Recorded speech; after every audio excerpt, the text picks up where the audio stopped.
ঢাকার খুব কাছাকাছি আনাগোনা এখন বিষধর সাপ রাসেলস ভাইপারের। মাঠ পর্যায়ে এ সাপ নিয়ে আতঙ্ক আছে, তবে বিশেষজ্ঞরা বলছেন ইকোসিস্টেম ভেঙে পড়ার কারণেই ছড়িয়ে পড়ছে সাপ। পরিস্থিতি সামাল দিতে আতঙ্ক নয়, প্রয়োজন সচেতনতা।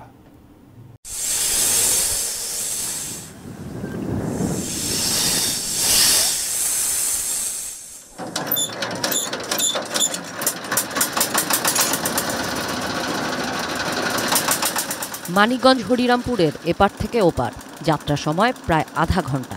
পদ্মার এপার কিংবা ওপার দুই পারের মানুষের জন্য এখন নতুন আতঙ্কের নাম রাসেলস ভাইপার বা চন্দ্রবোড়া।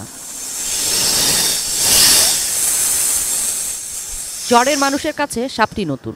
ক্ষেত খামারে এ সাপ মেলার খবর এখানকার সবার মুখে মুখে। সাপ ভীতি না থাকলেও নতুন সাপের খবরে অনেকটাই আতঙ্কিত এলাকার মানুষ। আমরা শুনছি যে সাপে নাইছে কামড় দেয়, বেটাফা মাছ নাগাল ফুলি, তাই বলে আমরা দেখিনি।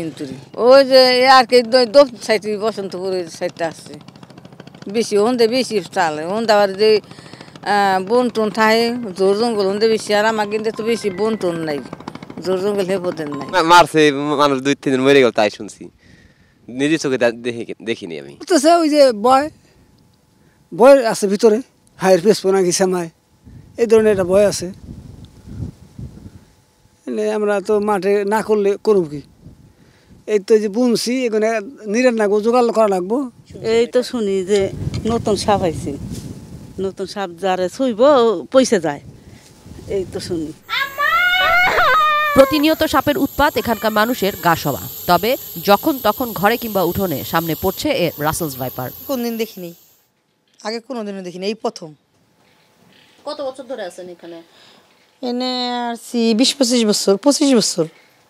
25 বছরের মধ্যে কখনো? না না না, কখনো দেখিনি। 8 কেজি সবাই ওজন দিল, 8 কেজি মারছে হলো টেটা বিন্দে দিছে, বিন্দে না বিন্দার কারণে পরে বাঁশ দিয়ে দুইজনে যাতাতে ধরছে, পরে সাপ উল দিয়ে পাড়ায় মারছি। দেখতে কেমন না, এই জন্য আর ভয় পাইছে। এই সাপ তো আগে দেখিনি। এরপরে কি আর দেখছো? মানে অত বড় সাপ না না দেখিনি, কিন্তু ছবি দেখছি যে ওর মাইরে ফেলাইছে অন্য জায়গা। আতঙ্কে মানুষ খুব ভয় আছে, যেখানে সেখানে মারতেছে, যেখানে সেখানে দেখাও যায়। এখন আমাদের অনুরোধ, এই সাপের অ্যান্টিভেনামটা আমাদের অত্যন্ত জরুরি, চরের মানুষের জন্য খুবই জরুরি। সাপের আক্রমণও ছিল প্রচুর, কিন্তু এখন কুকড়া সাপ কম, এটা সাপের এখন কম দেখা যাইতেছে, আর এই সাপটা বর্তমান বেশি। 2002 সালে IUCN ঘোষিত বিলুপ্তপ্রায় প্রাণী রাসেল ভাইপার। যদিও সম্প্রতি বাংলাদেশের বেশ কটি জেলায় এর দেখা মিলেছে। 64 জেলার 24টির বেশি জেলাতে পাওয়া যাচ্ছে রাসেল ভাইপার। মানিকগঞ্জের ঠিক যে জায়গাটিতে দাঁড়িয়ে আছি, পদ্মার এপারে বিগত 3 মাসে এখানে সাপের কামড়ে মৃত্যু হয়েছে 6 জনের। বরেন্দ্রভূমির সাপ হলেও পদ্মা নদী দিয়ে সাপগুলো চর এবং চরের পার্শ্ববর্তী এলাকায় আসছে বলে জানাচ্ছে এখানকার মানুষ। দ্রুততম সময়ে চিকিৎসা নিতে না পারলে প্রাণহানির ঝুঁকি বাড়ে এ সাপের কামড়ে। মানিকগঞ্জ জেলা সদরে অ্যান্টিভেনাম মিললেও সঠিক সময়ে সেখানে পৌঁছানোটাও প্রায় অসম্ভব এখানকার মানুষের। মানুষ যাতে ওঝার কাছে গিয়ে যাতে চিকিৎসাটা না করায়, সেজন্য আমরা ওঝাদেরকে ডেকে আমরা আলাদাভাবে তাদেরকে বলেছি, যদি তাদের কাছে সাপ কাটার কোনো রোগী আসে তারা যাতে সরাসরি ডাক্তারের শরণাপন্ন হতে বলে। আর এখানকার যে মেডিকেল ফেসিলিটিসগুলো রয়েছে সেটা আমরা বাড়ানোর ইতিমধ্যে নির্দেশনা দিয়েছে, এবং মেডিকেলগুলোতে অ্যান্টিভেনমও এসেছে। নতুন নয় ভাইপার গোত্রের এ সাপের বিচরণ, এর আগেও ছিল বাংলাদেশে। ফনা পাকিয়ে ছোবল নয়, কয়েল পাকিয়ে স্প্রিংয়ের মতো লাফিয়ে ছোবল দেওয়াই এর বৈশিষ্ট্য। দেখতে বাদামি অজগরের বাচ্চার মতো হলেও এর ক্ষিপ্রতা 1 সেকেন্ডের 16 ভাগের 1 ভাগ। সাপটির দেহ সাধারণত মোটা, লেজ সরু ও ছোট, মাথা চ্যাপ্টা অনেকটা ত্রিভুজাকার, সারা গায়ে গাঢ় বাদামি বা কালো গোল গোল দাগ।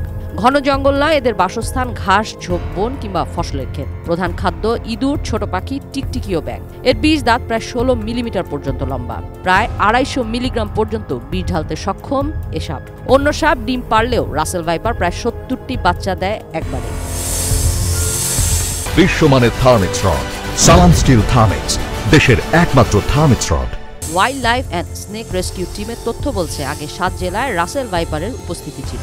তবে এবছর নতুন করে ঢাকার দোহা সহ 25 জেলায় এর বিস্তৃতি ঘটেছে। চট্টগ্রাম বিশ্ববিদ্যালয়ের প্রাণীবিদ্যা বিভাগের অধ্যাপক ফরিদ আহসান জানান, বরেন্দ্র অঞ্চলের জমি এক ফসলি থেকে বহু ফসলি হওয়ায় বেড়েছে সাপ। অন্যদিকে অভিযোজন ক্ষমতা বাড়ায়ও নিরাপদ আশ্রয়ের খোঁজে ছড়িয়ে পড়ছে এরা। মূলত আসলে শুকনো জায়গার সাপ, মাটিতেই বাস করে বেশি, তবে সাঁতার কাটতে পারে। এখন স্রোতে বা কচুরিপানাতে করে এসে আস্তে আস্তে যখন ডুবে যাচ্ছে জায়গাগুলো শুকনোর দিকে যাচ্ছে, এই শুকনোর দিকে যেতে গিয়ে বাড়ি ঘরে উঠে যাচ্ছে। ব্যাপারটা হচ্ছে এরকম। এবং বাড়ি ঘরে হয়তো কোনো জায়গায় সুযোগ পেলে সেখানে বাচ্চাও দিয়ে দিচ্ছে, সেখানে এখন ব্রিডিং সিজন তাদের চলে আসছে। থাকতে চাই নিরাপদ জায়গাগুলো কেমন, যেমন ছোটখাটো ঝোপঝাড়, ঘাস বন এবং লাকড়ির নিচে বা ইটের স্তূপের নিচে, এরকম জায়গাগুলোই তারা থাকতে পছন্দ করে শুকনো। এখন বাড়ি ঘরে তো এরকম জায়গা আছে এবং হাড়ি পাতিলের পিছনেও থাকতে পারে।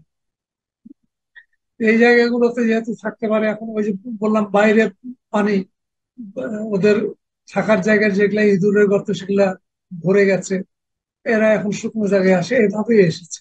আর ইকোসিস্টেমে তো একটা ব্রেকডাউন হয়েছে আগেই, যেটার এফেক্টটা এখন পাচ্ছি আমরা। যেমন ধরুন এরা তো বাচ্চা দেয়, যার জন্য সার্ভাইভেলিটি বেশি।